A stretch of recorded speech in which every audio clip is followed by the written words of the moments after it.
Cam, obviously getting the start, but it's not like you haven't started before. You started obviously in the bubble last year. Just maybe take us through that process of, coach talking to you and say, hey, look, you're going to be our guy. When did that happen? As it's in the starting lineup, when did that happen? And it's just your feelings on the whole thing. It happened about a week ago. He just called me and we talked about it a little bit. But like I said, I told him this, and I'll tell you this: wherever they need me, I'll go. Whether it's 2, 3, 4, I'll be there. Starting, come off the bench, just the opportunity to play basketball is all I asked for, and it's a lot of fun, and I appreciate every moment of it. So he told me about last week, and it's just something that we got to roll with. Just to follow up, what things do you feel like you can bring to the starting unit to help you guys have better starts? You guys did in the last game, but what things you feel like you got to continue to do to help the guys have better starts? Just energy, pop, running, getting up and down, getting up in transition, and bring that energy, kind of like the energy that we saw on the boat a little bit, bringing that to the start of games and trying to get off hot. Next is Michael Shapiro with Sports Illustrated, and then Paul Richardson. Hey, Cam. Chris Paul, obviously Hall of Famer, one of the best point guards of his generation. But is there anything about his game that's kind of surprised you or necessarily impressed you in these first couple weeks of the season? I'd say it's just a knowledge thing. He's a couple steps ahead of the game, and that rubs off. And he teaches a lot. He teaches a lot, and he gets us, pulls us aside often and tells us what happened here, or what we need to do there, or what needs to pick up, or what needs to change. And I say those are the most important things. Next is Paul Richardson with the Sports Cave. Hey, Cam, going back to the Indiana game, you guys seemed ready. Everything kind of clicked from the beginning to the end.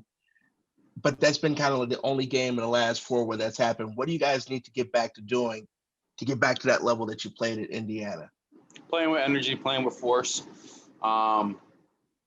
Sometimes the shot's not going to go in. Sometimes other teams will hit shots. But what we need to control is kind of what we allow. And we need to put our foot down and be the aggressors. I think, we just were on our heels in the games that we've been struggling in.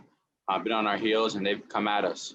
So I think just turning that around and being the aggressors offensively and defensively on the boards in transition, I think that'll help us turn it around for sure. Next is Gina Mizell with Suns.com, and then Dwayne Rankin.